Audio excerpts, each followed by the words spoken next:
రాకడ విషయమైనటువంటి బోధ. రాకడ విషయంలో చాలా స్పష్టంగా వాక్యం చెప్పింది, అంత్య అబద్ధ క్రీస్తు పరిపాలనలో సంఘం ఉంటుంది అని. బైబిల్లో స్పష్టంగా అనేక వచనాల నిరూపణతో సాక్ష్యం ఇచ్చింది. కానీ ఇప్పుడు కొంతమంది సేవకులు, బోధకులు, పాపం వీళ్ళు మంచోళ్లే, మిగిలిన విషయాలన్నింటిలో పర్వాలేదు, కానీ ఈ రాకడ విషయంలో మాత్రం ఖచ్చితంగా రివర్స్ గేర్ వేసుకొని కూర్చున్నారు. వీళ్ళే ఒకసారి బోధ చేస్తా ఏమంటారు తెలుసా? 666 ముద్ర అమల్లోకి వస్తుంది, మీరు వేయించుకోకుండా జాగ్రత్త పడండి అంటారు. వీళ్ళే బోధ చేశారు. అది ఉంది నా దగ్గర వీడియో. వీళ్ళే బోధ చేశారు, 666 ముద్ర అమల్లోకి వస్తే వేయించుకోకండి అని. మళ్ళీ వీళ్ళే ఈ మధ్య ఏమని బోధిస్తున్నారు తెలుసా? 666 ముద్ర వచ్చినప్పుడు మనం వెళ్ళిపోతాం, మనం ఉండమని బోధిస్తున్నారు. ముద్ర ఎవరికంటే విడవబడ్డవాళ్ళకంట. ఒక చిన్న లాజిక్, సింపుల్ లాజిక్. అసలు ముద్ర అనే దాన్ని వాడు ఎందుకు అమల్లోకి తెస్తాడు? కొద్దిగా దిమాగ్ పెట్టి ఆలోచించండి. వాడి వాళ్ళు కానోళ్ళు ఎవరో డిక్లేర్ చేసుకోవటానికి వాడు ముద్ర అమల్లోకి తెస్తాడు. కనీసం ఈ చిన్న లాజిక్ అర్థం కాకపోతే ఏం మోతవర్లో, ఏం సదవర్లో, ఏం సస్వార్లో నాకేం అర్థం అయ్యి సావట్లా. దేవునికి స్తోత్రం కలుగును గాక. ఆ రాకడ విషయంలో 666 ముద్ర అమల్లోకి వచ్చింది, మీరు వేయించుకోవాకండి అని వాళ్ళే బోధించారు. మళ్ళీ ఇప్పుడేం బోధిస్తున్నారు? ఆ ముద్ర వచ్చినప్పటికి మనం వెళ్ళిపోతాం. నేను చెబుతున్నా, ఏం వెళ్ళాం, ఖచ్చితంగా ఉంటాం. అంత్య అబద్ధ క్రీస్తు సంఘమును శ్రమ పెట్టేటువంటి ఘట్టంలో ఖచ్చితంగా సంఘము భూమి మీదనే ఉంటుంది. ఈ పాయింట్కి టోటల్ సార్వత్రిక సంఘం అంతా నన్ను ఎదిరించిన నేను మాత్రం ఇదే బేస్ మీద నిలబడతా.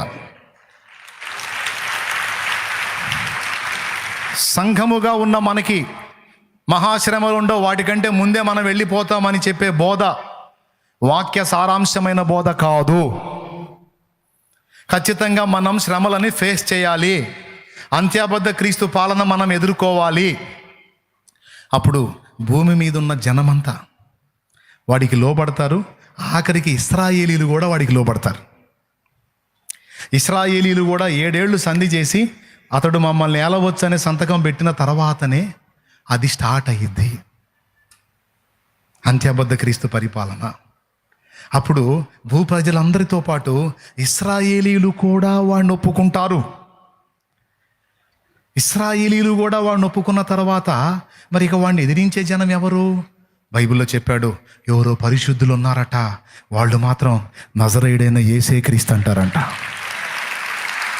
చూడండి, అది కూడా చూపిస్తాను. ప్రకటన గ్రంథం 13వ అధ్యాయం 3వ వచనం చదువు. చకచక చదవాలి. దాని తలలో ఒకదానికి చావు దెబ్బ తగిలినట్టుండెను. అయితే ఆ చావు దెబ్బ మానిపోయిన కనుక భూజనులందరూ మృగము వెంట వెళ్ళొచ్చు ఆశ్చర్యపరచు నుండిరి. భూజనుల్లో కొందరా? అందరా? భూజనులందరూ మృగము వెంట వెళ్ళుచు ఆశ్చర్యపడుచుండిరి. మృగం అంటే అంత్య అబద్ధ క్రీస్తు. వాడి దెబ్బకి, వాడు చేసిన సూచక్రియలకి భూజనులందరూ కూడా వాడి వెంటబడి వెళ్తారట. ఓకేనా? తర్వాత 7వ వచనం చదువు. మరియు పరిశుద్ధులతో యుద్ధము చేయను, వారిని జయింపును, దానికి అధికారం ఇవ్వబడెను. 10వ వచనం చదువు. ఎవడైనను చెరపట్టవలనని ఉన్న ఎడల వాడు చెరలోనికి పోవును. ఎవడైనను ఖడ్గము చేత చంపిన ఎడల వాడు ఖడ్గము చేత చంపబడవలెను. ఈ విషయంలో పరిశుద్ధుల ఓర్పును విశ్వాసమును కనబడును. ఈ పరిశుద్ధులు ఎవరు? పరిశుద్ధుల ఓర్పు విశ్వాసం కనబడటం ఏంటి? ఎవరి పరిశుద్ధులు? ఇది కూడా మీరు దృష్టిలో పెట్టుకోవాలి. వాళ్ళంటారు ఇశ్రాయేలీలని. ఇశ్రాయేలీలు అంత్యాబద్ధ క్రీస్తు పాలనకు ఒప్పుకొని సంతకం పెట్టినాకే వాడి పాలన స్టార్ట్ అయ్యిద్ది. దానియేలు గ్రంథము 9వ అధ్యాయము 26వ వచనం నుంచి చదువు. వచ్చునట్టి రాజు అన్న కాడ నుంచి చదువు. వచ్చునట్టి రాజు యొక్క ప్రజలు పవిత్ర పట్టణమును పరిశుద్ధ ఆలయమును నశింపజేయుదురు. వాని అంతము హఠాత్తుగా వచ్చును, మరియు యుద్ధ కాలాంతము వరకు నాశనము జరుగునని నిర్ణయింపబడెను. అతడు 1 వారము వరకు అనేకులకు నిబంధనను స్థిరపరచును, అర్ధవారమునకు బలిని నైవేద్యమును అతడు ఒక వారము వరకు అనేకులకు నిబంధనలను స్థిరపరచును, అర్ధవారమునకు బలిని నైవేద్యమును నిలిపివేయును. హేయమైనది నిలుచు వరకు నాశనము చేయువాడు వచ్చును, నాశనము చేయువానికి రావాలని నిర్ణయించిన నాశనం ముగించు వరకు ఇలాగు జరుగును. ఒక వారం వరకు అనేకులకు నిబంధనను స్థిరపరుస్తాడట. ఎవరు ఆ అనేకులు? ఒక వారం వరకు నిబంధన స్థిరపరచడం ఏమిటి? భూ ప్రజలందరూ వాడికి లోబడతారు, కానీ ఇశ్రాయేలీయులు లోబడరు. లోబడినప్పుడు ఏం జరిగిద్దంటే, ఇశ్రాయేలీయుల్లోనే అబద్ధ ప్రవక్త ఒకడు లైన్లోకి వస్తాడు. వాడు ఒప్పిస్తాడు ఇశ్రాయేలీయుల్ని అంత్య అబద్ధ క్రీస్తు పరిపాలనకు ఒప్పుకోమని. వాడు బలవంత పెడతాడు ఇశ్రాయేలీయుల్ని. భూ ప్రజలందరేమో ఎల్లకాలం అతడే ఏలాలని సంతకం పెట్టారు. మీరు ఒకవేళ అతని విషయంలో సందేహాలు ఉంటే ఒక 7 ఏళ్ళు అతని పరిపాలనకు ఒప్పుకోండి. ఒక వారము అంటే 7 సంవత్సరములు. ఒక 7 ఏళ్ళు వాడి పరిపాలనకు ఒప్పుకోండి, నిబంధన చేయండి. ఒక 7 ఏళ్ళు అతడు ఏలొచ్చని. ఈ 7 ఏళ్లలో డిక్లేర్ అయితే ఏం లేదు, పర్ఫెక్ట్గా అతడే క్రీస్తు అని, మెస్సియా అని. ఒకవేళ మనకి ఏదైనా డౌట్ వచ్చిందనుకో, 7 ఏళ్ల తర్వాత మనం స్వతంత్రులం అవుతాం. కనీసం ఒక 7 ఏళ్ళు అతడు ఏలవచ్చంటానికి నిబంధనను స్థిరపరచండి అని వాడు ఇశ్రాయేలీలను ఒప్పిస్తాడు. ఇశ్రాయేలీలు ఆమోదిస్తారు. ఆమోదించిన తర్వాత వాడు ప్రపంచం మొత్తానికి రాజు అవుతాడు. స్తోత్రం. లేకపోతే ప్రపంచ రాజు ఎట్ట అవుతాడండి? ఇశ్రాయేల్ ఒక్క రాజ్యము కూడా వాడితో కలవకపోతే వాడు ప్రపంచ రాజు కాడు. ఇశ్రాయేలు వాళ్ళతో ఏకీభవించిన తర్వాతనే వాడు ప్రపంచం మొత్తానికి రాజు అవుతాడు. ఇప్పుడు వాడికి ఆనందం ఏంటంటే, రైట్, భూ ప్రజలందరూ కూడా నా పరిపాలన కిందికి వచ్చారు, ఇకంతా నా వాళ్ళేనా, నజరేయుడగు యేసుకు చెందిన వాళ్ళు ఎవరైనా ఉన్నారా అనేది డిక్లేర్ కావాలంటే ఏం చేయాలి? ప్రతిమని పెడతాడు, ప్రతి ఏరియాలో పెడతాడు. ఆఖరికి చర్చీలు, దేవళాలు, మసీదులు అన్న భేదం లేదు, అన్నిట్లో పెడతాడు. ఇప్పుడు ఇంత పెద్ద మందిరం ఉందా? ఆక్యుపై చేస్తాడు, వాడే చేస్తాడు. నువ్వు ఫ్రీగా అంత ప్రపంచమంతా వాడే వెళ్తుంటే నువ్వు ఫ్రీగా హల్లెలూయా స్తుతి మహిమ అంటానికి లేదు. ఆభుని ఆరాధన, నేనే దేవుడిని, ఇంకెవడు లేడు, నాకే మొక్కాలి, నాకే ఆరాధన చేయాలి, లేకపోతే తలలు లెగుస్తాయి అని వార్నింగ్ రిలీజ్ చేస్తాడు. యాజ్ ఇట్ ఈజ్గా ఇలాంటి సంభవమే దానియేలు గ్రంథంలో జరిగింది. తెలుసా మీకు? దర్యావేషు పాలనలో 30 దినములు పూజించిన, ఆరాధించిన, విజ్ఞాపన చేసిన, మనవి చేసిన, నాకే చేయాలి, ఇంకెవరికి చేయకూడదు అనే శాసనం రిలీజ్ చేస్తాడు. ఆ శాసనాన్ని ఎవరైనా మీరితే వాళ్ళని ఎక్కడ వేయాలన్నాడు? సింహాల గుహలో వేయాలన్నాడు. ముగిస్తున్నాలే, సంతోషంగా స్తోత్రం చెప్పండి, చెప్పండి, గట్టి చెప్పండి. అమ్మో, మీరు చాలా తెలివిగా ఉన్నారండి.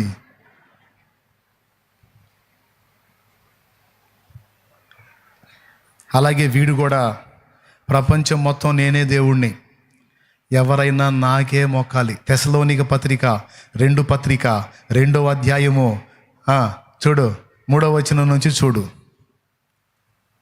మొదట భ్రష్టత్వము సంభవించి నాశన పాత్రుడకు పాప పురుషుడు బయలుపడితేనే గాని ఆ దినము రాదు.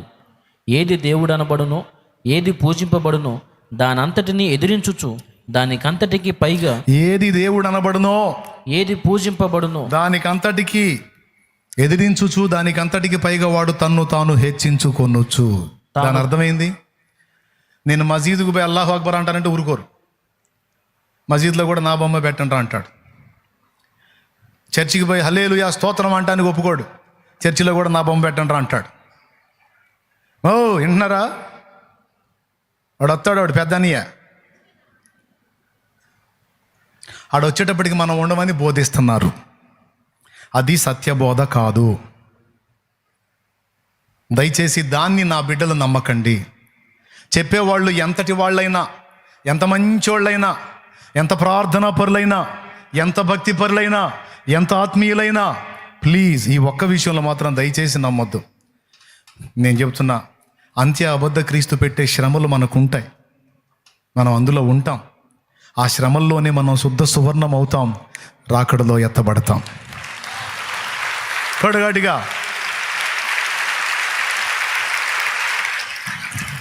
మనం ఉండం, మనం ముందే వెళ్ళిపోతాం అనే బోధన దయచేసి ఎవరు విశ్వసించకండి. శ్రమలకు సిద్ధపడండి. సత్యాన్ని స్థాపించడానికి, అసత్యాన్ని ఎదిరించడానికి సిద్ధపడాలి. మారు మనసుకు సిద్ధపడాలి, రక్షణకు సిద్ధపడాలి, బాప్తిస్మానికి సిద్ధపడాలి, ప్రభు సేవకు సిద్ధపడాలి, సత్యం పక్షంగా నిలబడటానికి సిద్ధపడాలి, మనం నిలబడి అనేకులు నిలబెట్టడానికి సిద్ధపడాలి, రాకడకు కూడా సిద్ధపడాలి. రాకడకు ముందు జరగబోయే మహాశ్రమలు కూడా సిద్ధపడాలి. చివరిగా ఒక్క వచనం చూపించి ముగించబోతే అప్పుడు అడగండి. ప్రకటన గ్రంథము 7వ అధ్యాయము ఒక్కసారి తీయండి. నిజంగా ఈ ఒక్క వచనమే చూపించి నేను ముగిస్తా. పాపం కొత్తగా వచ్చిన వాళ్ళకి జుట్టు బీక్కున్నట్టు ఉంటుంది, అర్థం కాదు. 9వ వచనం. అటు తరువాత నేను చూడగా, ఇదిగో ప్రతి జనములో నుండి, ప్రతి వంశములో నుండి, ప్రజలలో నుండి, ఆయా భాషలు మాట్లాడు వారిలో నుండి వచ్చి ఎవడునూ లెక్కింపజాలని ఒక గొప్ప సమూహము కనబడెను. వారు తెల్లని వస్త్రములు ధరించుకున్నవారు. చూడండి, అటు తర్వాత నేను చూడగా, ఇక తిరుగులేని వచనం ఇది. సంఘం అంత్య అబద్ధ క్రీస్తు శ్రమల్లో ఉంటుందనే దానికి తిరుగులేని వచనం ఇది. అదే చూపిస్తున్నా చూడండి. చదువు నాన్న మళ్ళీ ఒక్కసారి. అటు తరువాత నేను చూడగా, ఇదిగో ప్రతి జనములో నుండి, ప్రతి వంశములో నుండి, ప్రజలలో నుండి, ఆయా భాషలు మాట్లాడు వారిలో నుండి వచ్చి ఎవడునూ లెక్కింపజాలని ఒక గొప్ప సమూహము కనబడెను. వారు తెల్లని వస్త్రములు ఎవడునూ లెక్కింపజాలని గొప్ప సమూహం అన్నాడు, గుర్తుపెట్టుకో. ఇశ్రాయేలీని లెక్కించగలమా లెక్కించలేమా? లెక్కించలేమా? ఇశ్రాయేలీని లెక్కించలేమా? ఏం పెద్ద దేశం అయింది అది. అది భారతదేశ జనాభా దాదాపు 140 కోట్లు. దీన్నే లెక్కించినప్పుడు ఇశ్రాయేల్ ఎంత అండి? ఇశ్రాయేల్ జనాభా ఎంత లెక్కించవచ్చు. కానీ ఇక్కడ ఏం చెప్పాడు?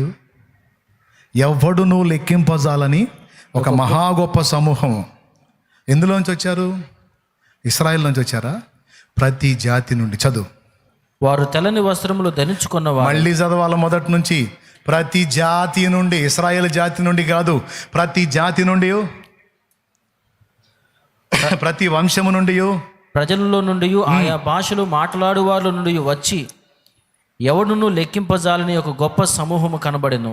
వారు తెల్లని వస్త్రములు ధరించుకున్న వారై ఖర్జూరపు మాటలు చేత పట్టుకొని సింహాసనము ఎదుటను గొర్రెపిల్ల ఎదుటను నిలువబడి సింహాసనాసీనుడైన మా దేవునికిని గొర్రెపిల్లకును మా రక్షణకై స్తోత్రమని మహాశబ్దముతో ఎలుగెత్తి చెప్పిరి.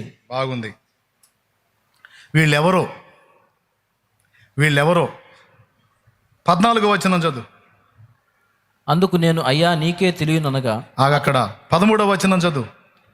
పెద్దలలో ఒకడు, నువ్వు నీరసంగా చదువుతున్నావు. పెద్దలలో ఒకడు తెల్లని వస్త్రములు ధరించుకొని ఉన్న వీరెవరు, ఎక్కడి నుండి వచ్చి ఉన్నారని నన్ను అడిగాను. అక్కడ ఎవరిని గురించి అడిగారు? చదువుకున్న వాళ్ళందరూ చెప్పాలి. ఎవరిని గురించి అడిగాడు? ఎవడు లెక్కింపజాలని ఒక మహా గొప్ప సమూహాన్ని గురించి అడిగాడు. వీళ్ళెవరో, ఎక్కడి నుండి వచ్చారని నన్ను అడిగాడు. ఇప్పుడు చదువు. అందుకు నేను, అయ్యా నీకే తెలియననగా అతడు ఇలాగు నాతో చెప్పెను, వీరు మహాశ్రమల నుండి వచ్చిన వారు. అద్దుగో సరిపోయిందా? వీరు ఎక్కడి నుంచి వచ్చారు? మహాశ్రమల నుండి వచ్చిన వారు. ఎక్కడి నుంచి వచ్చారు? మహాశ్రమల. చెప్పగట్టిగా. అది చదువు. గొర్రెపిల్ల రక్తములో తమ వస్త్రములను ఉదుకుకొని వాటిని తెలుపు చేసుకొనిది. అందువలన వారు దేవుని సింహాసనం ఎదుట. చాలిగా. ఎవరిళ్ళు? మహాశ్రమలకు ముందు వచ్చిన వాళ్ళు అన్నాడా? శ్రమలలో నుండి వచ్చిన వారు అన్నాడా? శ్రమల నుండి అంటే దీని అర్థం ఏందండి?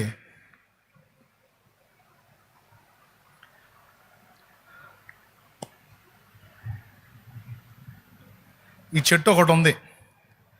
ఈ పువ్వు ఎందులో నుంచి వచ్చింది? చెట్టు నుండి. అంటే దీనికి దానికి లింక్ ఉందా లేదా? శ్రమలకు ముందు వచ్చారని ఉందా అక్కడ? శ్రమల నుండి వచ్చారని ఉందా? అందుకే నేను చెబుతున్నాను స్పష్టంగా, శ్రమల నడుమ. అంత్య అబద్ధ క్రీస్తు శ్రమల్లో మనం ఉంటాం. దేవుడు భూమి మీదకి పంపించి విడవబడ్డ వాళ్ళ మీదకి పంపించే ఉగ్రతలో మనం ఉంటాం. కానీ అంత్యాబద్ధ క్రీస్తుని మాత్రం మనం ఫేస్ చేస్తాం.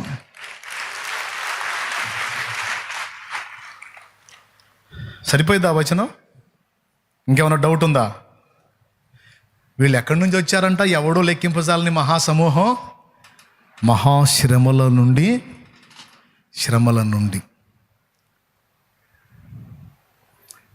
పుష్పం ఎక్కడి నుంచి వచ్చింది? ద్రాక్షగల ఎక్కడి నుంచి వచ్చింది? చెట్టు నుండి. అంటే దానిలో నుండి, అంతేగాని దాని వెలపటి నుండి కాదు. మళ్ళీ మన వాళ్ళు అటు బోధిస్తారు. అందుకని వీళ్ళు ఎక్కడి నుంచి వచ్చారు? లో నుండి. అంటే శ్రమలలో మనం ఉంటామనే వచనం స్పష్టంగా ఉంది. దీనికి భిన్నంగా ఎంత మోతవరి పాస్టర్ అయినా చెప్పినా దయచేసి వినొద్దు, మోసపోవద్దు. శ్రమలకు సిద్ధపడాలి, ఇది వాక్యం. Finishing touch. ఒకవేళ నేను చెప్పేదే అబద్ధమై, కాదులే వాక్యం చూపించాక, నేను చెప్పేది అబద్ధమై వాళ్ళు చెప్పేదే సత్యమై మనం శ్రమలకు ముందే వెళ్ళిపోయాం అనుకో, శ్రమలు ఉంటాయి అని నమ్మిన వాళ్ళకి ఏమన్నా నష్టమా? నీకు దండం పెడతా. దండం పెడితే కానీ సౌండ్ రాదన్నమాట. మనకేమన్నా నష్టమా? కానీ శ్రమల్లో ఉండం అని నిద్రపోయిన వాళ్ళు, ఒకవేళ వాళ్ళ బోధ తప్పై నా బోధే సత్యమై శ్రమల్లో సంఘం ఉంటే సిద్ధపడని వాళ్ళ విశ్వాసం ఉంటుందా, ఊడిద్దా? ఎవరికి నష్టం? ఏ బోధ నష్టం? శ్రమలు ఉంటాయి సిద్ధపడండి అనే బోధ నష్టమా? ఉండవు నిద్రపోండి అనేది నష్టమా? ఏది డేంజర్? శ్రమలకు సిద్ధపడండి అని శాలేమన్న చెప్తున్నాడు పరిశుద్ధాత్మ ప్రేరణలో. ఇక శ్రమలు ఉండవు, మనం ముందెళ్ళిపోతాం అన్నాడు. ఎంత మోదువరైనా సరే తీసి పక్కన పెట్టండి. సలాం సార్, ఈ విషయంలో నీకు ఒక నమస్కారం, నీ బోధ మేము విన్నాం అని చెప్పాడు. నన్ను వెంబడించే వాళ్ళందరూ కూడా అంత్య అబద్ధ క్రీస్తు వాడిని ఎదుర్కోవడానికి సిద్ధం అవ్వాలి. విశ్వాసాన్ని కాపాడుకోవడానికి, కుతిక తప్పించడానికి ఇష్టపడినా సరే అప్పజెప్పి ఊరుకోవాలి తప్ప దాక్కోవటానికి లేదు. వాడు వచ్చావంతను కుతికలు తప్పితే మరి ఆయన ఏం చేస్తాడు? టెన్షన్ పడుతుంది నువ్వు చెబుతుంటే. ఏదో అద్భుతాలు జరుగుతాయి, ఆశ్చర్యాలు జరుగుతాయంటే ఏదో చర్చికి వచ్చాను దేవుడు నమ్ముకున్నా కానీ కుతికలు కోస్తాడు. సావు కబురు సల్లా చెబుతున్నావు. టెన్షన్ పడద్దు, అందరికీ ఆ ఛాన్స్ రాదులే. హతసాక్షి మరణం పొందాలంటే దానికి ఒక కృప కావాలి. దడ పెంచుకోవాలకు, నీకు రాదులే. ఒకవేళ వచ్చినా అదృష్టవంతురాలివే, అదృష్టవంతుడివే. అర్థమైందా? ఎందుకంటే శత్రువు చంపిన యేసు తిరిగి బతికించగలడు.